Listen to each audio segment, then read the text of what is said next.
I want to touch on this Dana Holgorsen thing real quick. Uh, this article that came out, Dana Holgorsen did a press conference the day the schedule came out. Did you see it? I did not.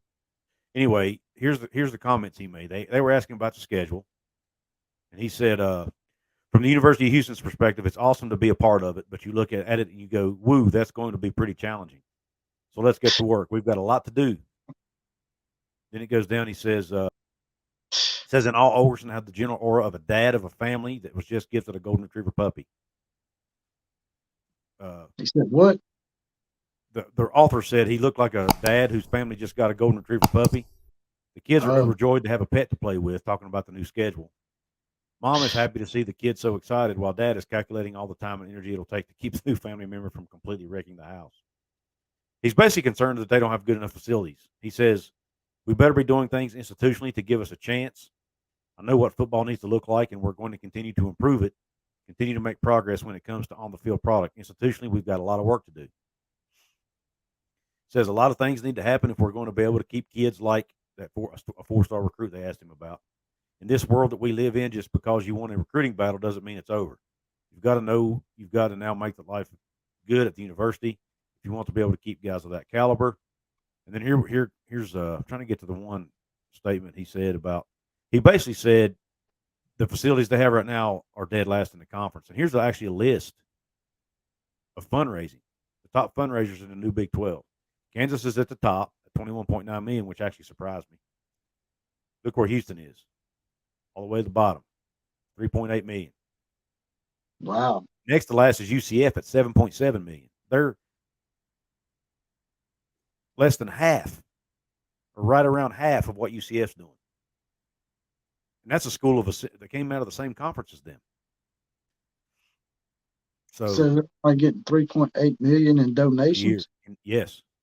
That's awful, man. I know, and that's why that's why Holgorsen's so aggravated. And if you add that to their ticket sales and stuff too, they come in at 7.4 million. UCF 17.5 million is next to them. Think about that, man. Now, obviously, this is public schools. The private schools don't share their data, so it's not on here.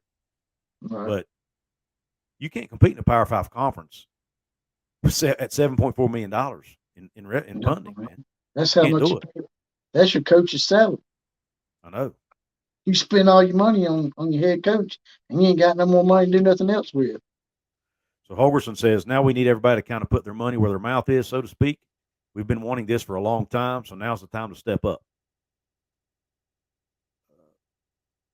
What does stepping up look like? It can be as simple as getting your butts in the seat, season tickets, Cougar Pride, hopping on board. There's just so many things that they got to do. So what do you think about his comments there? Do you think it was fair of him to make those comments?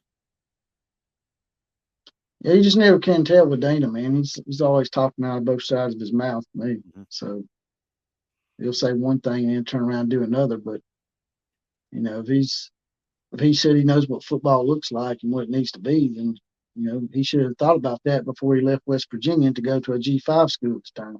Right. Yeah. Well. Yeah. You're right.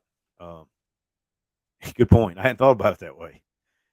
But he goes on to talk about building depth. He screwed himself because he couldn't handle the pressure of the Power 5 school. Well, now you're going to be a Power 5 school again, Dana. Yeah. You're the one who ran from it. You ran from West Virginia. Nobody made you leave. That'd be a great video, wouldn't it? Yeah, it is a great video. I'm talking about it right now, big Beetlejuice head.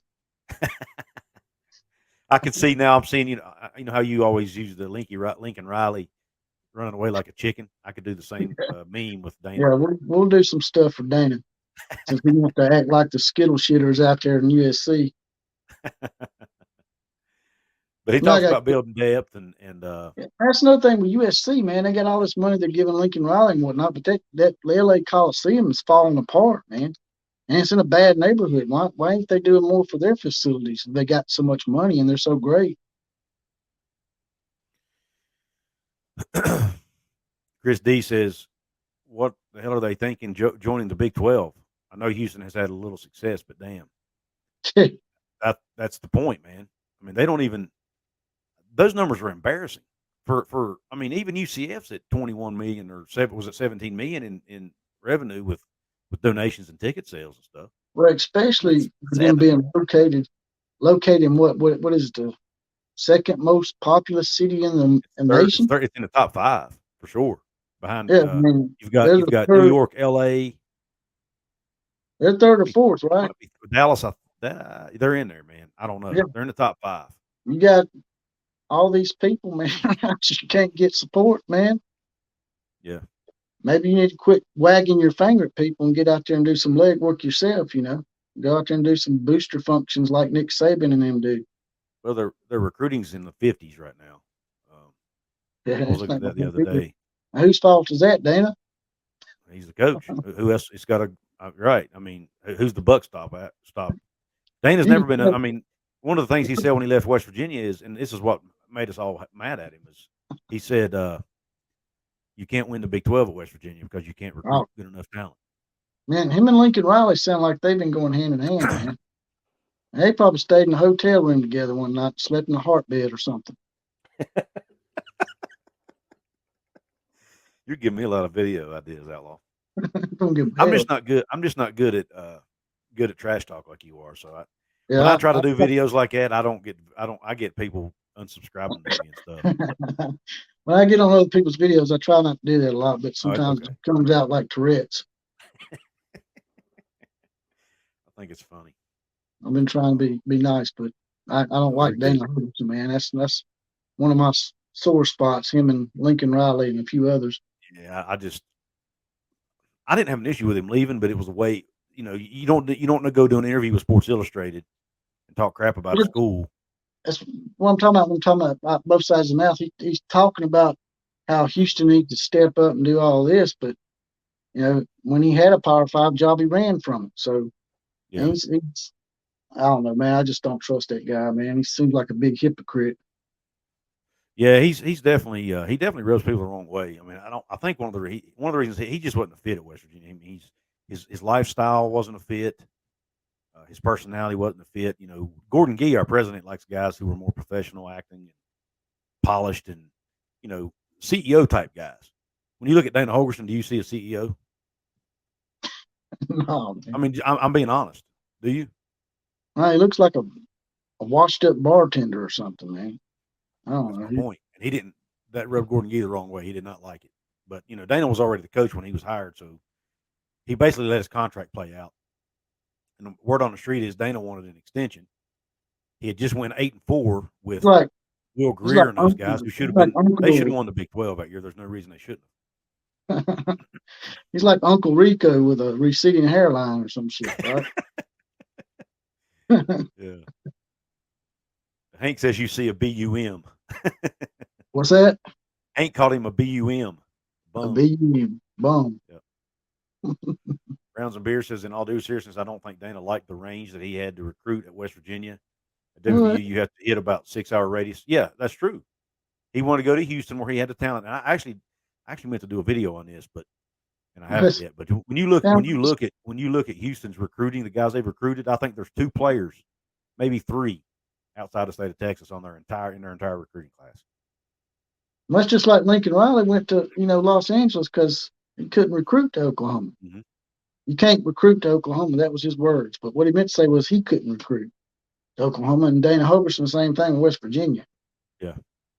I mean, you can't recruit to West Virginia. Why, man? You got the state of Ohio, Pennsylvania. You got DC, Kentucky, Tennessee. You got Virginia over here.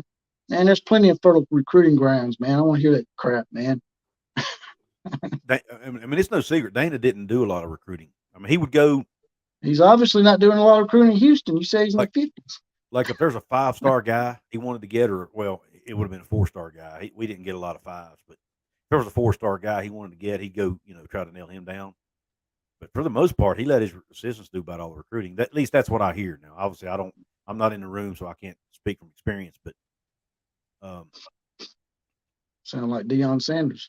Yeah. S. Michael Dehart says when he first came to WVU, he got caught up at the dog track and cross lanes drunk. I'll tell you the full story sometime. One of my best friends is head of security at the dog track. Interesting, Michael. I'd love to hear it, but I did hear about that because it made the news. He had just been hired as offensive coordinator. had not had the job long at all. Here's the rumor. The rumor is, and of course, D-Hart can tell me this later off the air, but they stopped serving him alcohol at like 2 a.m. and he got belligerent because they wouldn't serve him alcohol and they had to kick him out. The dog track drunk. Yeah, we have a casino in it's near Charleston, and in a town called Cross Lanes. We'll just start calling him DTD, the dog track drunk. Dog track Dana. That's a good one.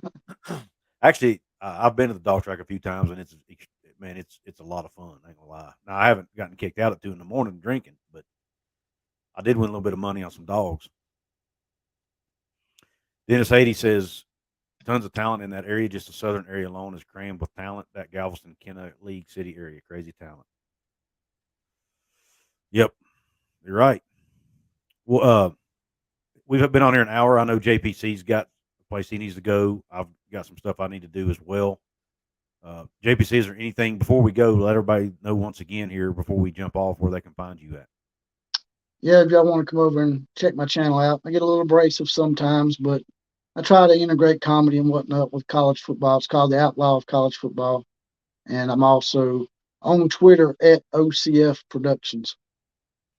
And he's on Facebook, as you see on the bottom of the screen, at Jesse Paul Clark. It's Jesse with an E, Jesse. Of course, you guys know where to find me. At Couz 206 on Twitter and Couz's Corner on Facebook.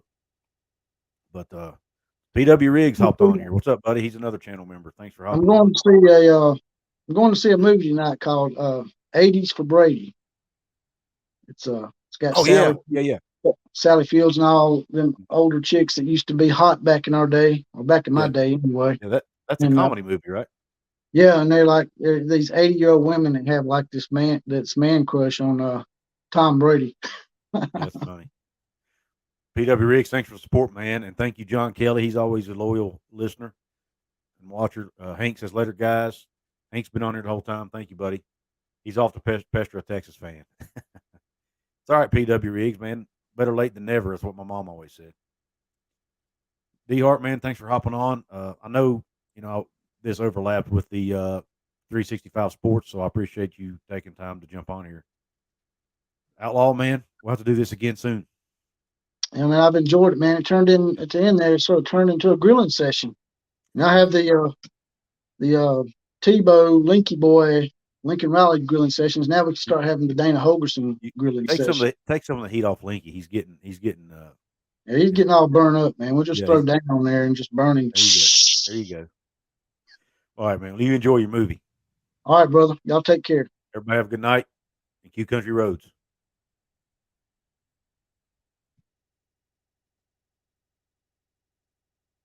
West Virginia, Mountain Mama, take me home.